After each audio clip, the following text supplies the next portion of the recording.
ಗೃಹಲಕ್ಷ್ಮಿ ಯೋಜನೆಯ ಹಣ ಇನ್ನೂ ಕೂಡ ನಮ್ಮ ಬ್ಯಾಂಕ್ ಖಾತೆಗೆ ಬಂದಿಲ್ಲ ಅಂತ ಇದ್ದವರಿಗೆ ರಾಜ್ಯ ಸರ್ಕಾರ ಒಂದು ಲೇಟೆಸ್ಟ್ ಅಪ್ಡೇಟ್ಸ್ ಮಾಹಿತಿಯನ್ನು ಕೊಟ್ಟಿರುವಂಥದ್ದು. ಹೌದು, ಇಲ್ಲಿ ಗೃಹಲಕ್ಷ್ಮಿ ಯೋಜನೆಯ 21ನೇ ಕಂತಿನ ಹಣ ಯಾವಾಗ ನಮ್ಮ ಬ್ಯಾಂಕ್ ಖಾತೆಗೆ ಬರುತ್ತೆ ಅಂತ ಇದ್ದವರಿಗೆ ಇಲ್ಲಿ ಬೆಳ್ಳಂಬೆಳಿಗ್ಗೆ ರಾಜ್ಯ ಸರ್ಕಾರ ಒಂದು ಗುಡ್ ನ್ಯೂಸ್ ಅನ್ನು ಕೊಟ್ಟಿದ್ದಾರೆ. ಅದು ಸ್ನೇಹಿತರೆ, ಇಲ್ಲಿ ನಿಮಗೆಲ್ಲ ಗೊತ್ತಿರೋ ಹಾಗೆ ನಿನ್ನೆ ಶುಕ್ರವಾರ ವರಮಹಾಲಕ್ಷ್ಮಿ ಹಬ್ಬದ ಪ್ರಯುಕ್ತ ಸ್ವಲ್ಪ ಜನ ಮಹಿಳೆಯ ಬ್ಯಾಂಕಿನ ಅಕೌಂಟ್ಗೆ ಗೃಹಲಕ್ಷ್ಮಿ ಯೋಜನೆಯ 21ನೇ ಕಂತಿನ ಹಣ ಜಮಾ ಆಗಿದೆ. ಹಾಗೆಯೇ 22ನೇ ಕಂತಿನ ಹಣ ಯಾವಾಗ ಬರುತ್ತೆ ಅಂತ ಇಲ್ಲಿ ಸಚಿವೆ ಲಕ್ಷ್ಮಿ ಹೆಬ್ಬಾಳ್ಕರ್ ಅವರು ಒಂದು ಗುಡ್ ನ್ಯೂಸ್ ಅನ್ನ ಕೊಟ್ಟಿದ್ದಾರೆ.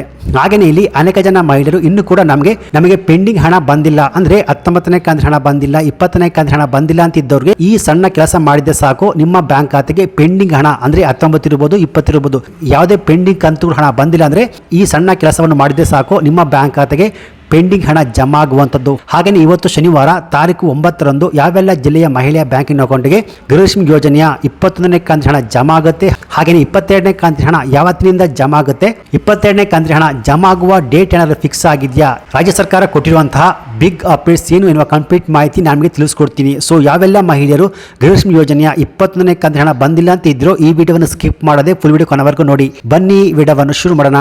ಅದಕ್ಕಿಂತ ಮುಂಚೆ ನೀವಿನ್ನು PKV ಕನ್ನಡ ಯೂಟ್ಯೂಬ್ ಚಾನಲ್ಗೆ ಸಬ್ಸ್ಕ್ರೈಬ್ ಮಾಡಿಲ್ಲ ಅಂದರೆ ದಯವಿಟ್ಟು ಇಲ್ಲಿ ಕಾಣುವಂತಹ ಸಬ್ಸ್ಕ್ರೈಬ್ ಬಟನ್ ಪ್ರೆಸ್ ಮಾಡ್ಕೊಳ್ಳಿ, ಹಾಗೆಯೇ ಪಕ್ಕದಲ್ಲಿ ಬರುವಂತಹ ಬೆಲ್ ಬಟನ್ ಒತ್ತಿ. ಸೊ ನಾನು ಯಾವುದೇ ಒಂದು ವಿಡಿಯೋವನ್ನು ಅಪ್ಲೋಡ್ ಮಾಡಿದಾಗ ನೀವು ನೋಡಬಹುದು.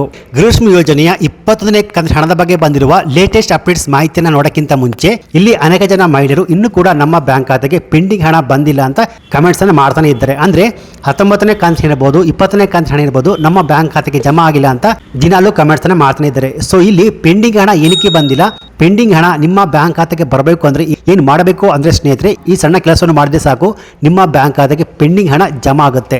ಸೊ ಇಲ್ಲಿ ಯಾವೆಲ್ಲ ಮಹಿಳೆಯರು ಇನ್ನೂ ಕೂಡ ನಮಗೆ ಪೆಂಡಿಂಗ್ ಹಣ ಬಂದಿಲ್ಲ ಅಥವಾ 21ನೇ ಕಂತಿನ ಹಣ ಬಂದಿಲ್ಲ ಅಂತಿದ್ರು, ತಪ್ಪದೆ ಕಡ್ಡಾಯವಾಗಿ ಈ ಕೆಲಸವನ್ನು ಮಾಡಲೇಬೇಕು. ಹೌದು ಸ್ನೇಹಿತರೆ, ಅಂದ್ರೆ ನಿಮ್ಮ NPCI ಮ್ಯಾಪಿಂಗ್ ಆಗಿದೆಯಾ ಆಗಿಲ್ವೋ ಒಮ್ಮೆ ಚೆಕ್ ಮಾಡ್ಕೊಳ್ಳಿ. ಅಂದ್ರೆ ನಿಮ್ಮ ಆಧಾರ್ ಕಾರ್ಡು ನಿಮ್ಮ ಬ್ಯಾಂಕಿನ ಅಕೌಂಟ್ಗೆ ಲಿಂಕ್ ಆಗಿದೆಯಾ, ಅಂದ್ರೆ ನಿಮ್ಮ ಅಕೌಂಟ್ ನಂಬರ್, ನಿಮ್ಮ SBI ಅಕೌಂಟ್ ನಂಬರ್ ಎಲ್ಲಿದೆಯೋ ಆ ಬ್ಯಾಂಕಿನ ಅಕೌಂಟ್ಗೆ ಲಿಂಕ್ ಆಗಿರಬೇಕು. ಯಾಕೆಂದ್ರೆ ರಾಜ್ಯ ಸರ್ಕಾರ ಇರಬಹುದು ಅಥವಾ ಕೇಂದ್ರ ಸರ್ಕಾರ ಇರಬಹುದು, ನಿಮ್ಮ ಬ್ಯಾಂಕಿನ ಅಕೌಂಟ್ಗೆ ಹಣ ಜಮಾ ಮಾಡಬೇಕು ಅಂದ್ರೆ DBT ಮೂಲಕವೇ ಜಮಾ ಮಾಡಬಹುದು. ಅಂದ್ರೆ ನಿಮ್ಮ ಆಧಾರ್ ಕಾರ್ಡು ಹಾಗೆಯೇ ಆಧಾರ್ ಕಾರ್ಡ್ಗೆ ಲಿಂಕ್ ಆಗಿರೋ ಮೊಬೈಲ್ ನಂಬರು ಯಾವ ಬ್ಯಾಂಕಿನ ಅಕೌಂಟ್ಗೆ ಲಿಂಕ್ ಆಗಿದೆಯೋ ಆ ಬ್ಯಾಂಕಿನ ಅಕೌಂಟ್ಗೆ ಲಿಂಕ್ ಆಗೋದು. ಸೊ ಪ್ರತಿಯೊಬ್ಬರು ಕೂಡ ಕಡ್ಡಾಯವಾಗಿ ಬ್ಯಾಂಕಿನ ಅಕೌಂಟ್ಗೆ ಆಧಾರ್ ಕಾರ್ಡ್ ಮೊಬೈಲ್ ನಂಬರ್ ಕಡ್ಡಾಯವಾಗಿ ಲಿಂಕ್ ಮಾಡಿರಬೇಕು. ಹಾಗೆ ಇನ್ನೊಂದು ಕೆಲಸ ಏನಪ್ಪಾ ಅಂದ್ರೆ, ಯಾರ್ದು ಆಧಾರ್ ಕಾರ್ಡ್ ಬ್ಯಾಂಕಿನ ಅಕೌಂಟ್ಗೆ ಲಿಂಕ್ ಆಗಿದೆಯೋ ಅವರು ಆಧಾರ್ ಕಾರ್ಡ್ ಅಪ್ಡೇಟ್ ಮಾಡಿಕೊಳ್ಳಬೇಕು. ಹೌದು, ಪ್ರತಿ 10 ವರ್ಷಕ್ಕೊಮ್ಮೆ ಬ್ಯಾಂಕ್ ಹೋಗ್ಬಿಟ್ಟು ತಮ್ಮ ಆಧಾರ್ ಕಾರ್ಡ್ ಅಪ್ಡೇಟ್ ಮಾಡಿಕೊಳ್ಳಬೇಕು, KYC ಅಪ್ಡೇಟ್ ಮಾಡಿಕೊಳ್ಳಬೇಕು. ಸೊ ಇಲ್ಲಿ ಯಾರು ಅಪ್ಡೇಟ್ ಮಾಡಿಕೊಂಡಿಲ್ವೋ, NPCI ಮ್ಯಾಪಿಂಗ್ ಆಗಿಲ್ವೋ ಅವ್ರಿಗೆ ಹಣ ಬರೋದಿಲ್ಲ. ಸೊ ಪ್ರತಿಯೊಬ್ಬರು ಕೂಡ ಕಡ್ಡಾಯವಾಗಿ ನಿಮ್ಮ ಆಧಾರ್ ಕಾರ್ಡ್ ಯಾವ ಬ್ಯಾಂಕಿನ ಅಕೌಂಟ್ಗೆ ಲಿಂಕ್ ಆಗಿದೆಯೋ ಒಮ್ಮೆ ಚೆಕ್ ಮಾಡ್ಕೊಳ್ಳಿ.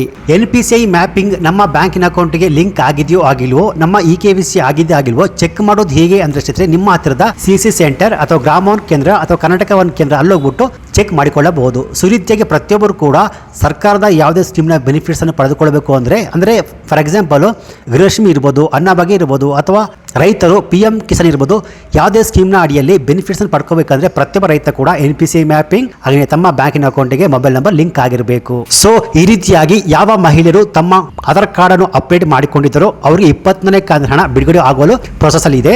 ಸೊ ಒಂದು ವೇಳೆ ನಿಮ್ಮ ಬ್ಯಾಂಕ್ ಖಾತೆಗೆ ಬಂದಿಲ್ಲ ಅಂದ್ರೆ ನಿಮ್ಮ NPCI ಮ್ಯಾಪಿಂಗ್ ಆಗಿದೆಯೋ ಆಗಿಲ್ವೋ ಒಮ್ಮೆ ಚೆಕ್ ಮಾಡ್ಕೊಳ್ಳಿ. ಹಾಗೇನೆ ಇಲ್ಲಿ ಯಾವೆಲ್ಲ ಮಹಿಳೆಯರು NPCI ಮ್ಯಾಪಿಂಗ್ ಆಗಿದ್ರೆ ನಿಮ್ಮ ಬ್ಯಾಂಕ್ ಖಾತೆಗೆ ಇವತ್ತು ಕೂಡ ಜಮಾ ಆಗುತ್ತೆ. ಯಾಕೆಂದ್ರೆ ನಿನ್ನೆ ಶುಕ್ರವಾರ ತಾರೀಕು 8ರಂದು ವರಮಹಾಲಕ್ಷ್ಮಿ ಹಬ್ಬದ ಪ್ರಯುಕ್ತ ಸ್ವಲ್ಪ ಜನ ಮಹಿಳೆಯ ಬ್ಯಾಂಕಿನ ಅಕೌಂಟ್ಗೆ 21ನೇ ಕಂತಿನ ಹಣ ಜಮಾ ಆಗಿರುವಂತದ್ದು. ಸೊ ಇವತ್ತು ಕೂಡ 21ನೇ ಕಂತಿನ ಹಣ ಜಮಾ ಆಗುತ್ತೆ. ಹಾಗೆಯೇ ಇಲ್ಲಿ 22ನೇ ಕಂತಿನ ಹಣ ಬಿಡುಗಡೆ ಬಗ್ಗೆ ರಾಜ್ಯ ಸರ್ಕಾರ ಒಂದು ಗುಡ್ ನ್ಯೂಸ್ ಅನ್ನ ಕೊಟ್ಟಿದ್ದಾರೆ. ಹೌದು ಸ್ನೇಹಿತರೆ, ಇವತ್ತಿನಿಂದ 22ನೇ ಕಂತಿನ ಹಣ ಬಿಡುಗಡೆ ಆಗುವ ಪ್ರೊಸೆಸ್ ಶುರು ಆಗುವಂತದ್ದು. ಹೌದು, ಇವತ್ತು ಅಂದ್ರೆ ಇವತ್ತೇ ನಿಮ್ಮ ಬ್ಯಾಂಕ್ ಖಾತೆಗೆ ಜಮಾ ಆಗೋದಿಲ್ಲ. ಇವತ್ತಿನಿಂದ ಪ್ರೊಸೆಸ್ ಶುರು ಆದ್ರೆ ಅಂದ್ರೆ ನಾಳೆ ಅಥವಾ ಸೋಮವಾರದಿಂದ ನಿಮ್ಮ ಬ್ಯಾಂಕ್ ಖಾತೆಗೆ 22ನೇ ಕಂತಿನ ಹಣ ಜಮಾ ಆಗುತ್ತೆ ಅನ್ನೋ ಮಾಹಿತಿ ಲಭ್ಯವಾಗಿದೆ. ಯಾಕೆಂದ್ರೆ ಇಲ್ಲಿ 22ನೇ ಕಂತಿನ ಹಣ ಜಮಾ ಆಗಿದೆ ಅಂತ ಯಾವ ಮಹಿಳೆ ಕೂಡ ಕಮೆಂಟ್ ಮಾಡಿಲ್ಲ. 22ನೇ ಕಂತಿನ ಹಣ ಇನ್ನೂ ಕೂಡ ನಿಮ್ಮ ಬ್ಯಾಂಕ್ ಖಾತೆಗೆ ಜಮಾ ಆಗಿಲ್ಲ. ಇವತ್ತಿನಿಂದ ಶುರುವಾದ್ರೆ ಸೋಮವಾರದಿಂದ ನಿಮ್ಮ ಬ್ಯಾಂಕ್ ಖಾತೆಗೆ ಹಂತವಾಗಿ ಎಲ್ಲ ಜಿಲ್ಲೆಯ ಮಹಿಳೆಯ ಬ್ಯಾಂಕಿನ ಅಕೌಂಟ್ಗೆ ಜಮಾ ಆಗುವಂಥದ್ದು. ಹಾಗೆಯೇ ಇಲ್ಲಿ 21ನೇ ಕಂತಿನ ಹಣ ಇವತ್ತು ಶನಿವಾರ ಯಾವೆಲ್ಲ ಮಹಿಳೆಯ ಬ್ಯಾಂಕಿನ ಅಕೌಂಟ್ಗೆ ಜಮಾ ಆಗುತ್ತೆ ಅಂದ್ರೆ ರಾಜ್ಯದ 26 ಜಿಲ್ಲೆಯ ಮಹಿಳೆಯ ಬ್ಯಾಂಕಿನ ಅಕೌಂಟ್ಗೆ ಕೂಡ ಇವತ್ತು ಹಂತವಾಗಿ ಜಮಾ ಆಗುವಂಥದ್ದು. ಸೊ ಇವತ್ತು ಶನಿವಾರ ಸೋಮವಾರ ಕೂಡ ಜಮಾ ಆಗುತ್ತೆ. ಒಂದು ವೇಳೆ ಇವತ್ತು ನಿಮ್ಮ ಬ್ಯಾಂಕ್ ಖಾತೆಗೆ ಹಣ ಬಂದಿಲ್ಲ ಅಂತ ಗೊಂದಲ ಆಗಬೇಡಿ. ಸೊ ಇವತ್ತು ಬಂದಿಲ್ಲ ಅಂದ್ರೆ ನಾಳೆ ಅಥವಾ ಸೋಮವಾರ ಕೂಡ ನಿಮ್ಮ ಬ್ಯಾಂಕ್ ಖಾತೆಗೆ 21ನೇ ಕಂತಿನ ಹಣ ಜಮಾ ಆಗುವಂಥದ್ದು. ಸೊ ಒಂದು ವೇಳೆ ಇವತ್ತು ನಿಮ್ಮ ಬ್ಯಾಂಕ್ ಖಾತೆಗೆ 21ನೇ ಕಂತಿನ ಹಣ ಜಮಾ ಆಗಿದ್ರೆ ಈ ವಿಡಿಯೋಗೆ ಒಂದು ಲೈಕ್ ಕೊಟ್ಟು ಹಣ ಜಮಾ ಆಗಿದೆ ಅಂತ ಕಮೆಂಟ್ಸ್ ಅನ್ನು ಮಾಡಬಹುದು. ಒಂದು ವೇಳೆ ಜಮಾ ಆಗಿಲ್ಲ ಅಂದ್ರೆ ಈ ವಿಡಿಯೋ ಒಂದು ಲೈಕ್ ಕೊಟ್ಟು ಹಣ ಜಮಾ ಆಗಿಲ್ಲ ಅಂತ ಕಮೆಂಟ್ಸ್ ಅನ್ನು ಮಾಡಬಹುದು. ಸೊ ಈ ಮಾಹಿತಿ ಗೃಹಲಕ್ಷ್ಮಿ ಯೋಜನೆ ಹಣ ಬಂದಿಲ್ಲ ಅಂತ ಇದ್ದವರಿಗೆ ಒಂದು ಗುಡ್ ನ್ಯೂಸ್ ಅಂತ ಹೇಳಬಹುದು. ಸೊ ಈ ಮಾಹಿತಿ ನಿಮಗೆ ಇಷ್ಟ ಆಗಿದ್ರೆ ಈ ವಿಡಿಯೋ ಒಂದು ಲೈಕ್ ಕೊಟ್ಟು ಈ ವಿಡಿಯೋವನ್ನು ಎಲ್ಲ ಮಹಿಳೆಯರಿಗೆ ಶೇರ್ ಮಾಡಿ. Thanks for watching.